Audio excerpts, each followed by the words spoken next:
அருமையானவர்களே, அல்லாஹ் தன்னுடைய திருமறையிலே ஒரு திருவசனத்தை இறக்குகிறார். கண்மணி ரசூல் அக்ரம் ஸல்லல்லாஹு அலைஹி வஸல்லம் அவர்களுக்கு லன் தனாலுல் பிர்ர ஹத்தா துன்ஃபிகு மிம்மா துஹிப்பூன் அல்லாஹ் திருமறையிலே சொல்லுகிறான். அல்லாஹ்வுடைய தூதருக்கு இறக்குகிறான். அல்லாஹ்வுடைய தூதரை சஹாபாக்களுக்கு சொல்லி காட்டுகிறார்.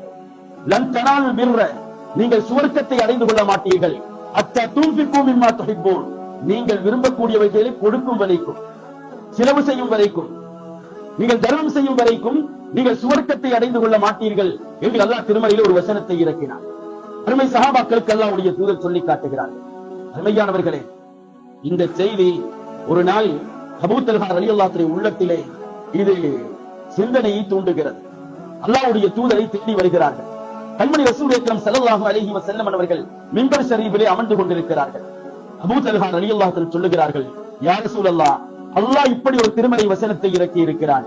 எனக்கு மிகவும் விருப்பமான தோட்டம், எனக்கு மிகவும் விருப்பமான என்னுடைய சொத்து இந்த பைருகா என்று சொல்லக்கூடிய இந்த கிணறு அமைந்திருக்கக்கூடிய இந்த தோட்டம் நான் யார சொல்லலாம்.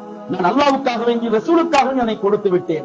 உங்களுடைய கையில் நான் கொடுக்கிறேன். நீங்கள் எப்படி நினைக்கிறீர்களோ அதை நீங்கள் செலவு செய்யுங்கள் அல்லாஹ்வுடைய தூதரே என்கிறார். கண்மணி ரசூல் அக்ரம் ஸல்லல்லாஹு அலைஹி வஸல்லம் அன்னவர்கள் சொல்லுகிறார்கள், அபூ தல்ஹா, நீங்கள் கொடுத்தீர்கள், நான் எடுத்துக்கொண்டேன். திருப்பி நான் உங்களிடத்தில் கொடுக்கிறேன். உங்களுடைய குடும்பங்களுக்கு, சொந்தக்காரர்களுக்கு நீங்கள் செலவு செய்யுங்கள்.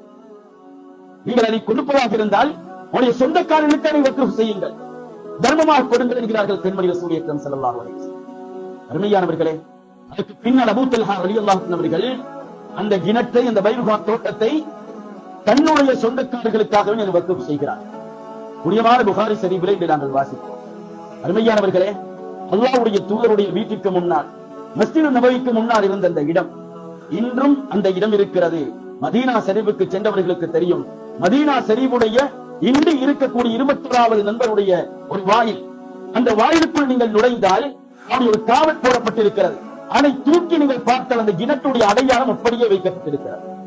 கிணறு மூடப்பட்டிருக்கிறது, ஒரு அவருடைய வட்டமாக ஒரு அடையாளம் வைக்கப்பட்டிருக்கிறது. கண்மணி ரசூல் அக்ரம் ஸல்லல்லாஹு அலைஹி வஸல்லம் அன்னவர்கள் மிகவும் விரும்பிய ஒரு தோட்டம், அபூ தல்ஹா ரலியல்லாஹு அன்ஹு அவர்கள் விரும்பிய ஒரு தோட்டம். அந்த தோட்டத்தை அல்லாஹ் ரசூலுக்காகவே அவர்கள் கொடுத்தார்கள். இதுதான் அருமை சஹாபாக்கள், அருமை தோழருடைய வாழ்க்கை இப்படித்தான் இருந்தது.